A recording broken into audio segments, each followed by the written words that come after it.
from there.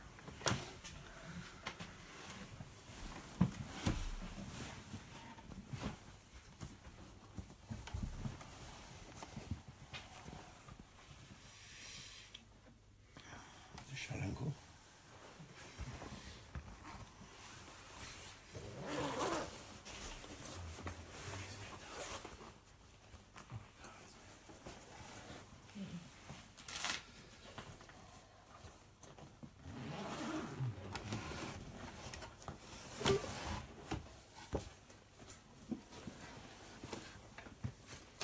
Thank you. My favorite book, the English bhajans. They're really something. I mean, Swedish bhajan would be just as good. But to sing a song when you understand the meaning, that is really, like in India, you'll be surprised, but in most of the temples, they don't chant much Hare Krishna. They chant devotional songs. That's the main thing they do. And this was done by a friend on my request. Actually, the story is very interesting because this person who made this book, he's paralyzed. He had an accident in Jagannath Puri. He jumped into a lake somewhere and hit his head on a rock. When I pulled him out from the water, he was paralyzed completely. Could just move a little bit one hand. And they took him back to Hawaii, and there his family looked after him. His name is Gorasundar. Then Gorasundar, one day I visited him, he said to me, "I'm so sad."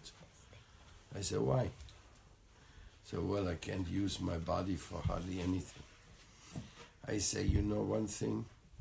You can use your mind and you can use your voice. That's practically all I use. I don't do many physical services. I don't execute many construction or this or that. Basically, my work is going through mind and words." And I said, "You have mind and words, so why don't you use them and be happy about that you can do so?" So he accepted. And then he made this book, and he also recordings, musical recordings. He's inspired. He's a son of one of my sisters, god sisters, who unfortunately already left the world, Mother Mangala. So ever since they made this book, we have a chance to sing in English. Of course, we don't sing in English if there's no people who understand English. And most of the time I'm in South America, so I sing from the Spanish songbook. In India, in different regions, they sing bhajans in different languages. Yes. It's not that they chant Nepali songs in Maharashtra, except if they're all Bengalis. Yeah. Then maybe yes.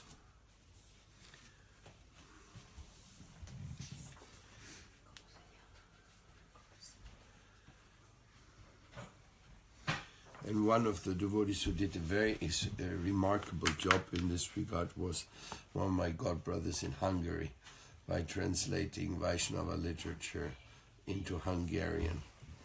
That was practically the first time we really got touched by this.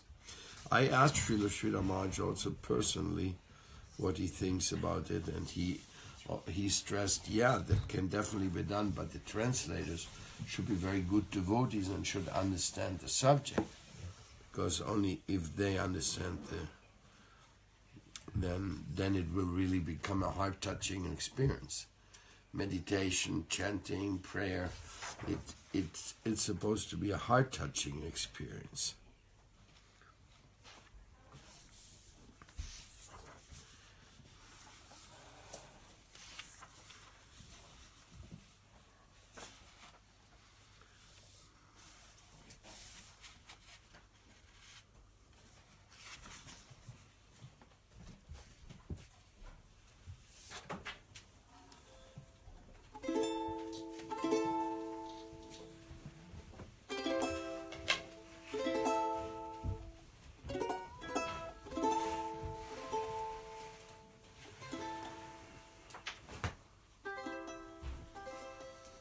Hare Krishna, Hare Krishna, Krishna Krishna, Hare Hare, Hare Rama, Hare Rama, Rama Rama, Hare Hare.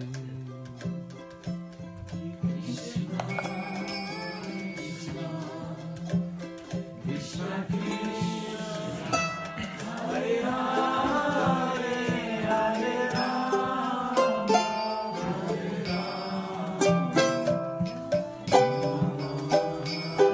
Rama. Now I would simply sing you a ballad, which is not so musical, but it's just something with deep meditation, because it's Srila Prabhupada's own arrival song.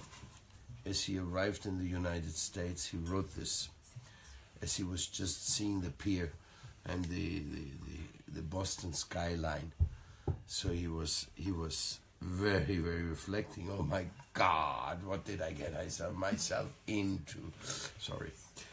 Coming all the way out here from India, from Vrindavan, reaching US without money, without nothing, what will be mine? So that was his reflection.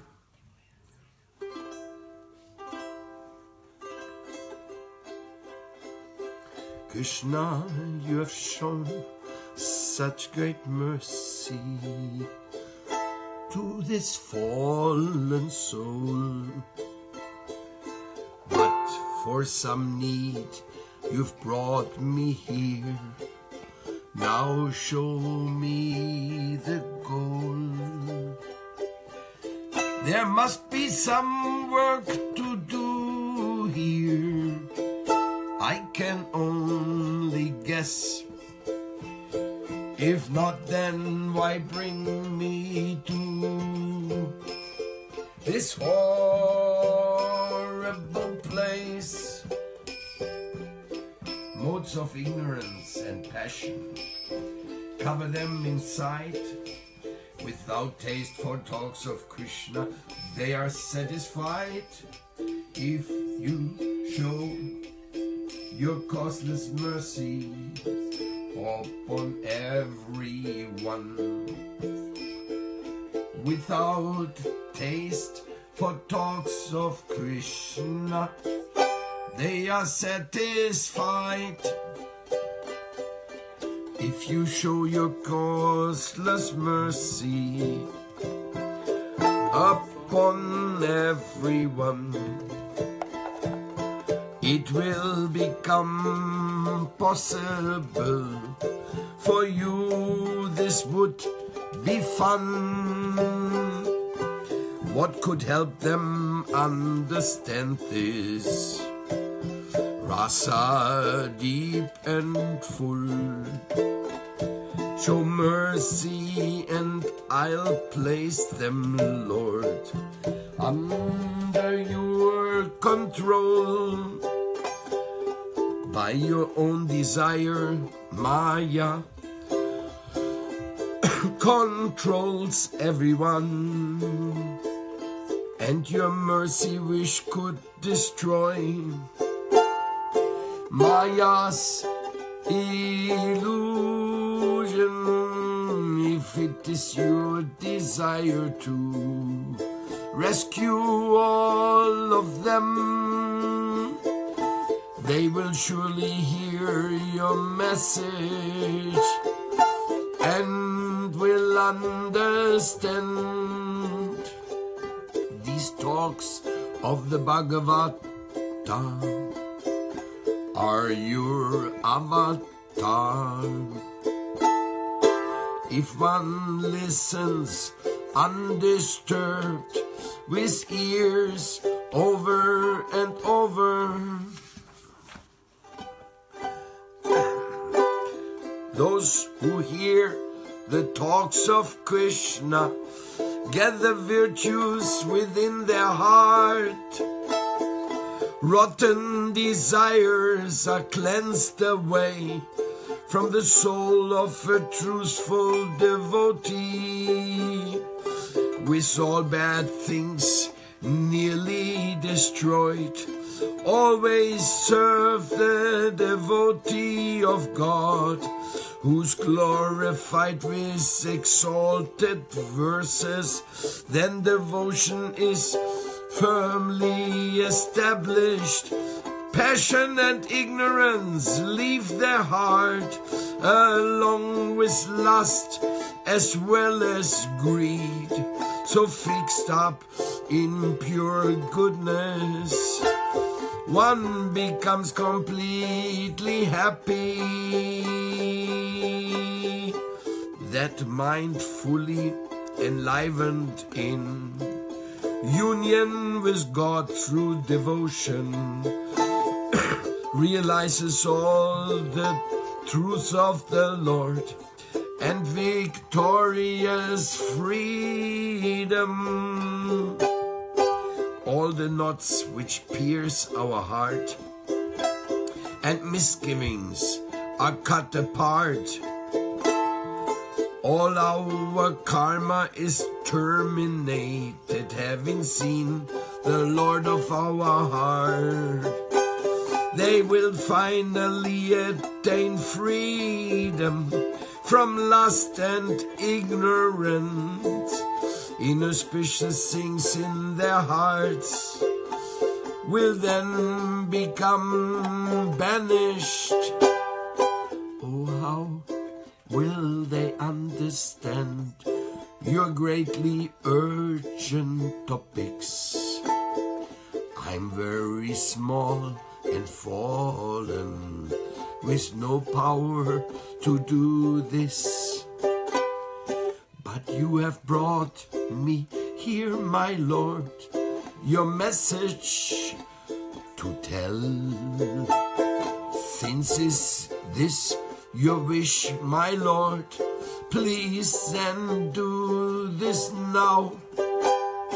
Lord, you are Jagat Guru, Master of the world. You have the ability to decorate my words, showering me with mercy. My talks will be pure. The sadness of all who listen will then be removed. If you have brought me here, O Lord, just to make me dance, I will dance and dance, my Lord. I will dance this way like a puppet. Oh, my Lord, I am dancing your way. No bhakti or knowledge have I, yet my name is very big. With this name, Bhakti Vedanta, kindly now fulfill it.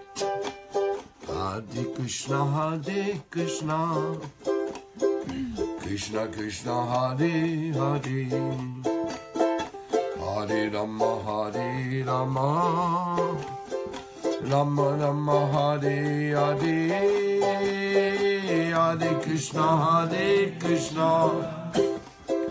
Krishna Krishna, Hare Hare, Hare Rama, Hare Rama, Rama Rama, Hare Hare, Hare Krishna, Hare Krishna, Krishna Krishna, Hare Hare, Hare Rama, Hare Rama, Rama Rama, Hare Hare, Hare Krishna, Hare Krishna, Krishna Krishna, Hare Hare, Hare Rama, Hare Rama, Rama Rama, Hare Hare, Hare Krishna, Hare Krishna, Krishna Krishna, Hare Hare, Hare Rama, Hare Rama, Rama Rama, Hare Hare, Hare Krishna, Hare Krishna, Krishna Krishna, Hare Hare, Hare Rama, Hare Rama, Rama Rama, Hare Hare. Gornitai, Gornitai, Gornitai in Gothenburg. Gornitai, Gornitai, Gornitai in Gothenburg. Gornitai, Gornitai, Gornitai, Gornitai,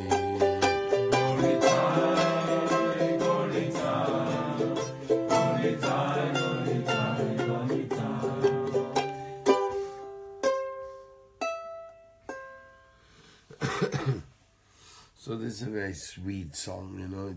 He puts you in Prabhupada's shoes, you know. Hey, I'm here. What am I going to do here?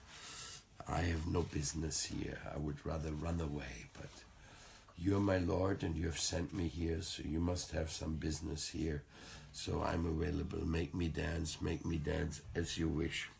I'm a puppet. Like a marionette, the puppet where the master pulls the string and he just moves along. So Prabhupada said, you pull the strings, I'll dance. So that's a very sweet, it's a sweet approach. If you can imagine, that is the Acharya of the Krishna movement, who actually was a historic figure. So historic that Mahaprabhu predicted the message to go every town and village of the world, but he hardly left India. And then his disciple, this little man who came from Calcutta, who was a businessman in his young age and had a family. But his guru, when he first met him, told him, hey, you should spread this in the English-speaking world. Like you could do that. Coming from a holy place, you speak English. So like that, Prabhupada was one young man from college education. He came to Bhaktisiddhanta Saraswati. He said, you speak good English. Go and tell everybody in the world about Lord Chaitanya. And Prabhupada said, no. How will anybody listen to us? We are a slave nation. Because at that time was the British Raj was still there. So who will listen to us? And he was one of the Gandhi sympathizers of Swaraj and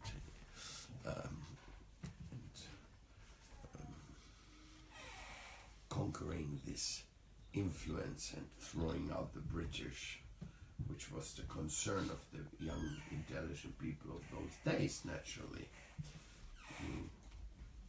Vande Mataram. Let's get rid of these idiots here, giving trouble to us.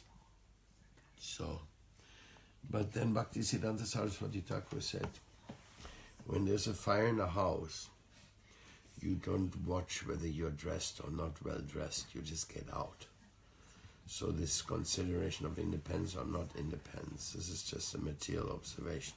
But the fire is in the house and you got to extinguish this fire or you got to get out of this fire. So he defeated Prabhupada, he said, the real urgency. And plus, it's often discussed, what is independence? Who is independent in this world? Come on.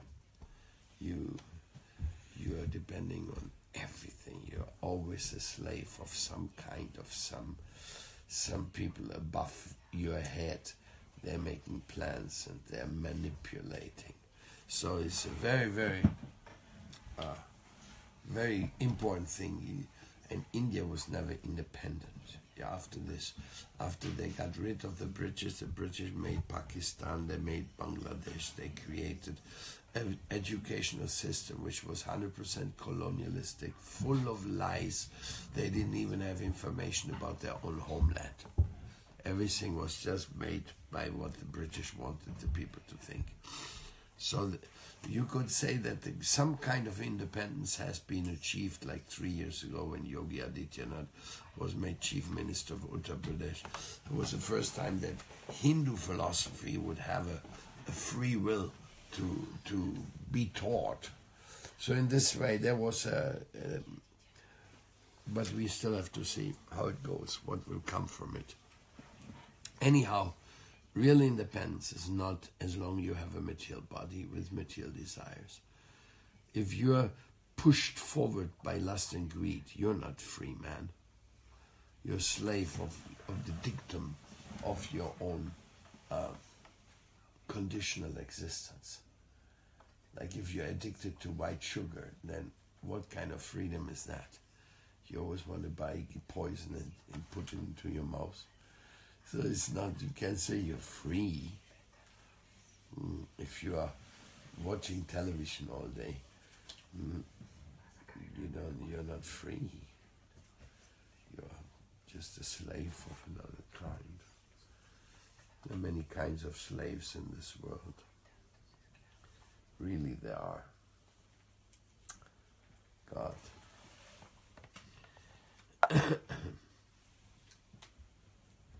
Krishna, Krishna, Krishna, Krishna. Sing another song. This is like a ballad, Prabhupada.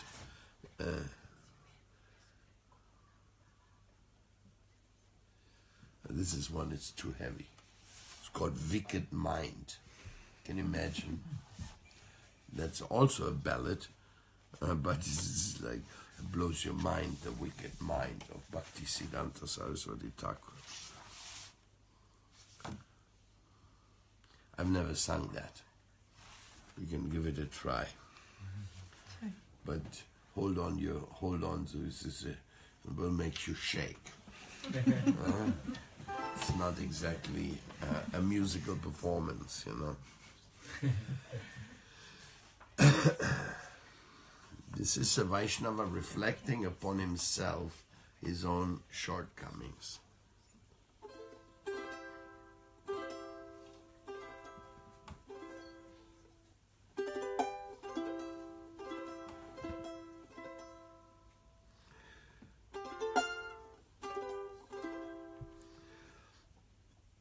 Wicked mind, which kind of Vaishnava are you? For the sake of prestige, all alone you're dwelling, but Harinam is completely deceiving. All this mundane prestige is hawk's tool only. Don't you know it's Maya's mystic potency? For money and sex life you plan day and night. What to do to get these temporary things? Since your money is the source of your enjoyment, offer it in the service of Lord Madhava. Lusting after woman is not your position. The master of all is only Yadava. The wish tree of fame was a desert mirage. It could not be reached when Ravan fought Raghava. Vaishnava's position in this heavy conviction. Without this our worship surely goes to hell. Wanting fame so badly, you hate the devotee. Why do you endeavor so hard for that glory? Behind the Vaishnavas wanting this position, that type of great wealth is never temporary. Relations with Hari have no scent of Maya. They are not the cheating of this mundane realm. The butcher Pratishta, the trap living alone, know that both are these illusions of hell. I will leave the kirtan. I'll spread my distinction. Is this what you do? To seek out some great splendor? Madhavendra Puri, storehouse of deep feelings, would never rob himself. This always remember. All your fame and glory is pig's tool only. He's not like any mortal human beings. Under jealousy you relish dull things. So absorbed you live the kirtan of great beauty. Oh, my wicked mind, that solitary bhajan is the tricky preaching of the pretend yogi. The Lord gave Sanatan supreme instructions. Very carefully, please contemplate all these. There are two topics that you should not forget. While you always loudly sing Lord Hari's names, lost and connected, bound and liberated, never think of these as all one and the same. Wealth's lusty desires and pratishta tigers, one who gives up these is truly a Vaishnava. Unattached to these, such a pure devotee crosses over this world very easily. Bare necessities are not the disease. This is non-attachment. What more can I speak? Without attachment, one employs sense objects that are in relation to Lord Madhava. True renunciation surely is a great fortune. It is the Lord's divine grace within this world. One who does kirtan for some recognition, its great opulence is purely deceitful.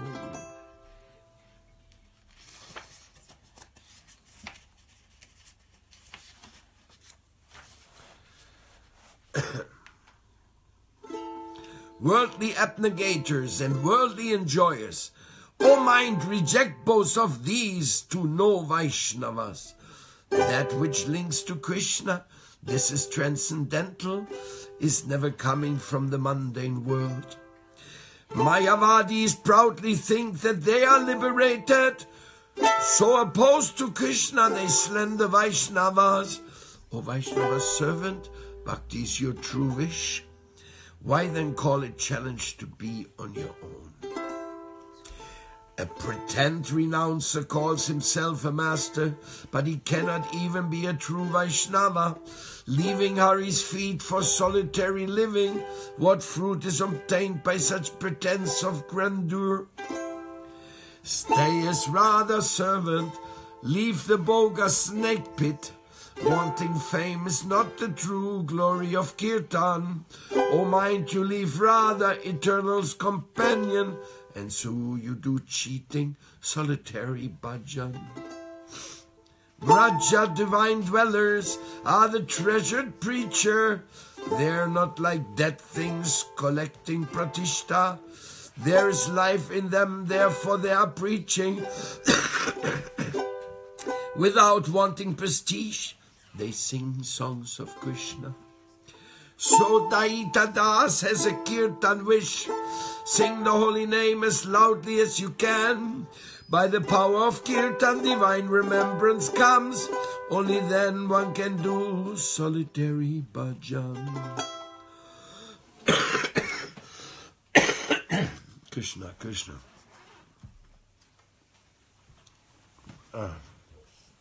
So there, a lot of this concern is that one thinks, oh, I'm a great devotee, I will live by myself, I will somehow or other show that how I'm absorbed.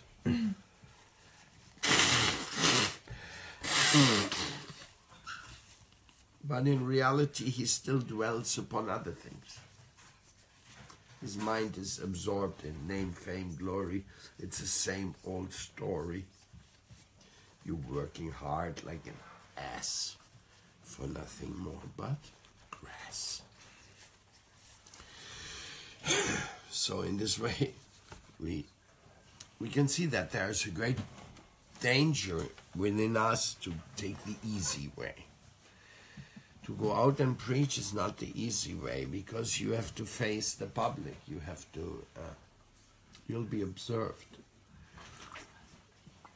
Like in a temple, when you live in a temple, getting up for Mangal Arati, it's not only because you're a yogi, it's also because the others, they break you up. And they tell you, Prabhu, it's time for Artik. So when you're alone, it's very difficult. You have to be very regulated, extremely. Not sleep every morning to whatever time. And not get sidetracked in so many other things. And especially, you know, that the subtle pleasures of monetary independence, sexual attention, and the applause of followers. They are pratishta vishta, pratishta sukkara vishta. They're considered, that's why this word was given, like the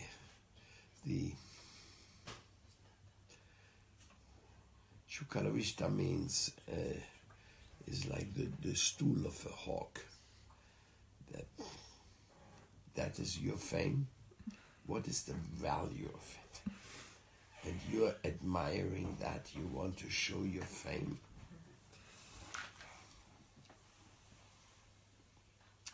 So the wicked mind is getting very easily confused.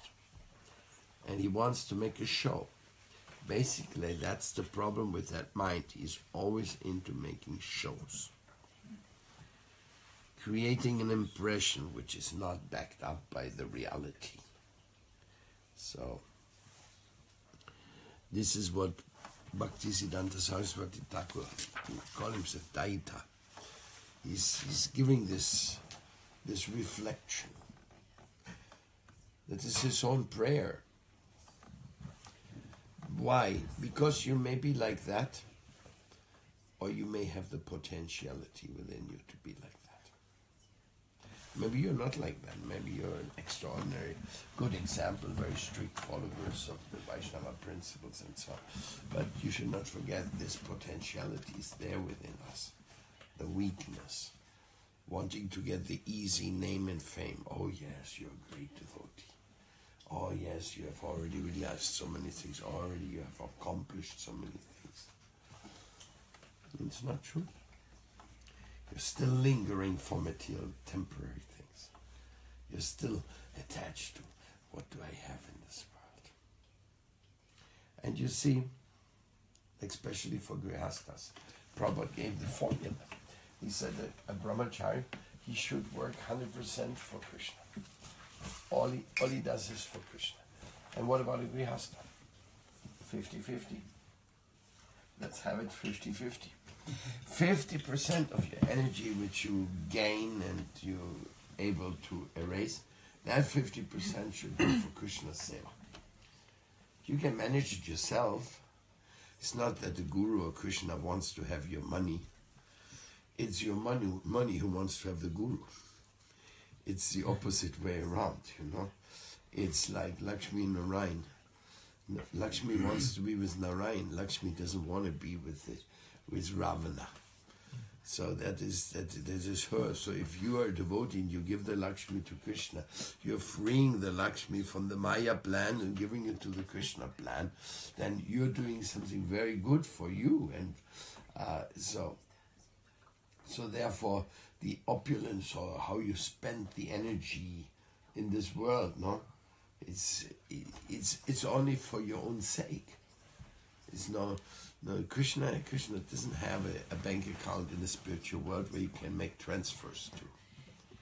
So if the money stays in this world, then who's going to spend it? Who's going to look after it? That it's well spent. Well, that's our job. We must make sure that what is there for Krishna should really be for Krishna. You see, if you make a temple, the temple doesn't have a bank account, it's not a temple. And if there's a bank account, it should have at least 2 or 3 signers, or at least 2 or people who decide what this money is going to be spent. As long as something is private, my, I, it's not a temple. It's just it's a fake thing. It's an imposter. So sometimes devotees, they don't understand that. They want to control everything. But it's not. Therefore, sannyasi doesn't have private property.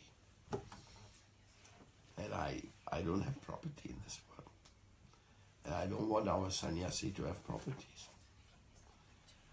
I mean, if you have property, immediately you can become bogus. If you don't have property and you behave bogus, the people tell you, okay, that was it. We don't need you anymore here. You're not giving a good example. So, it's a very serious issue. Very clear we have to understand. The money is a test upon us. And brahmachari is without money. Sannyasi is without money. I mean, they can manage it. Even I was a brahmachari, I was already managing temple and funds. As a matter of fact, here in Sweden, we made a big collection. A big collection. From this was bought Krishna's gourd. That was purchased from the collection we made in those days. At least a good part of it. I don't remember. I don't know the details. But it was a lot of money. Because if something belongs to Krishna, it belongs to Krishna. It should always be Krishna. And after you die, it must also be Krishna's. Not that after you die, some people jump on it. I want this for me. I want this for me. That's not spiritual. No? That's why temples, they have to be managed even after the founder goes in a transparent, transcendental way. A transparent, transcendental transmission has to take place. And that is our duty. If I'm a brahmachari, if I'm a grihastha, no problem. 50% Krishna, let others manage it. And 50% maintains my family. I mean, that's like a golden rule, no? Then you adapt it to your reality, obviously, no? Because not everybody's reality is the same. But the 50% you give to Krishna, there's two options. You can just give it to devotees who are trustworthy, or you can yourself manage.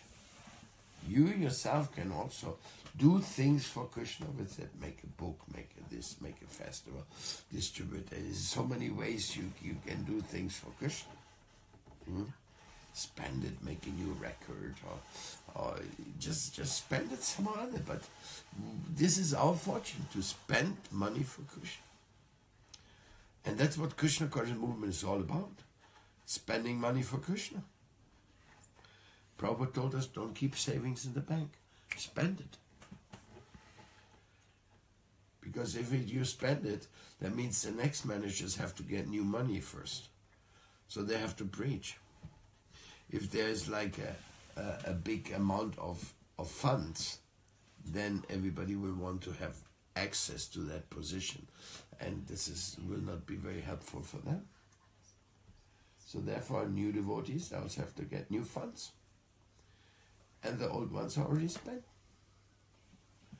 Anyhow, it's not so easy when a temple grows, when a community grows, then you have to also be able. In India, it has become so problematic that some of the temples, the government took them over because the people just fight about how to manage all the funds. Because the big famous temples, my God, they're becoming very rich. So, I mean, the riches of God should not really be a problem, no? There should be plenty of ways to spend it for the welfare of the people. Because that's what I said, God doesn't have a bank account to send him money. So all he has, all he gives, it's meant to be spent for the glory of his. Whatever way you can figure out to serve humanity with the glorious spreading of Krishna. Prabhupada did that, no? As he made the beautiful temples, he made this, he made all these books. I mean, he spent all the money he got. And what he didn't have, well, he didn't spend it. And it was never worried. We never worried about money.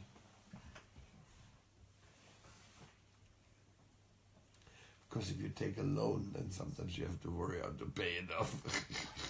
But we prefer not to take loans. Even though it's not totally prohibited. Sometimes for special cause, for obtaining a certain things. So, but we want to have things for Krishna, because that's what is offered to Krishna. That will give us some basis for creating community. So having community is very nice. How it will exactly look like? Krishna has to show that himself. He has to reveal that to us.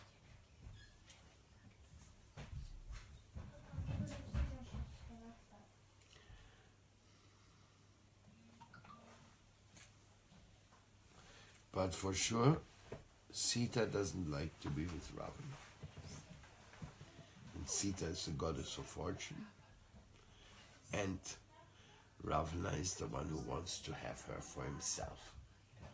He wants to take away the Sita from Ram. And that becomes the famous story of the Ramayana. And today there are many, many, many little Ravanitos.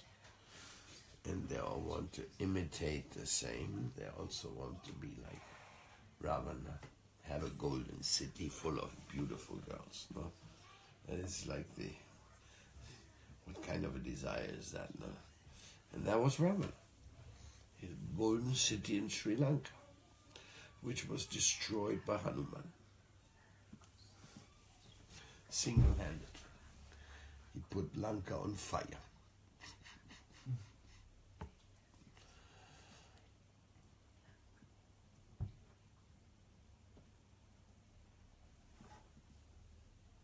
Any questions until this?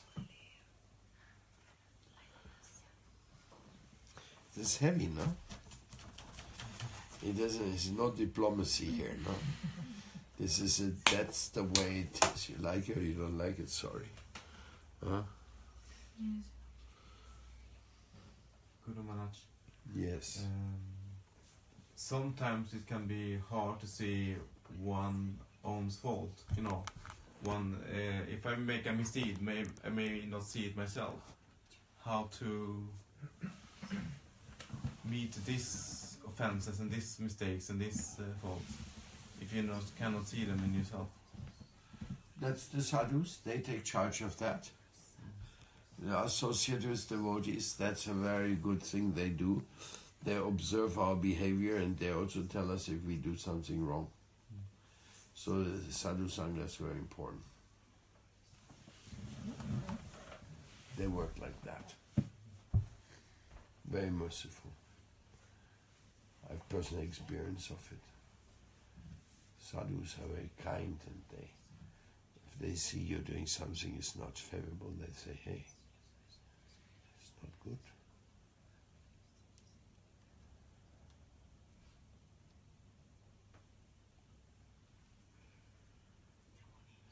And that's what devotees should do. They should help each other. Of course, in a very humble way, but necessary.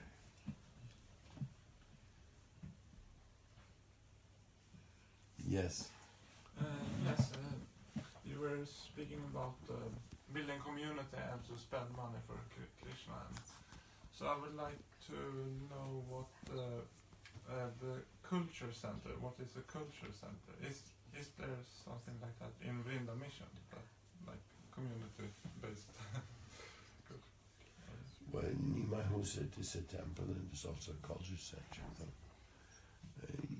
If a culture center belongs to Krishna, then it is also just the same. A culture center is, in a way, it's just the name of the identity, because the cult means worship.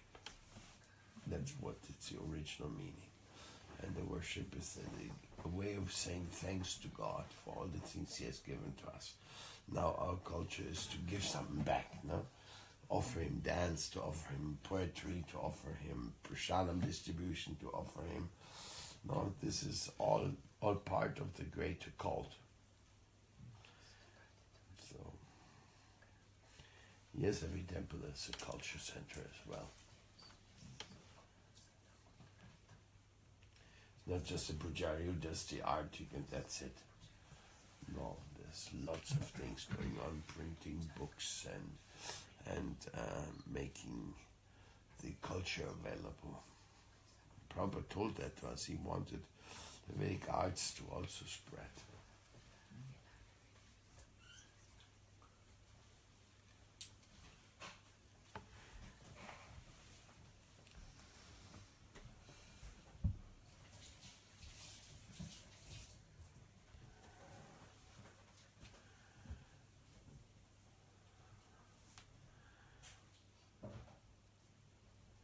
So the nature is that where there's God and His devotees, there's lots of opulence. It has to be, because devotees don't spend money for themselves. They have nothing to spend on. They don't care for anything in this world. Unless it's for service, but they don't want to compete, they don't want to have... really nothing in this world enchants them, except having a beautiful altar. And make a nice decoration, but otherwise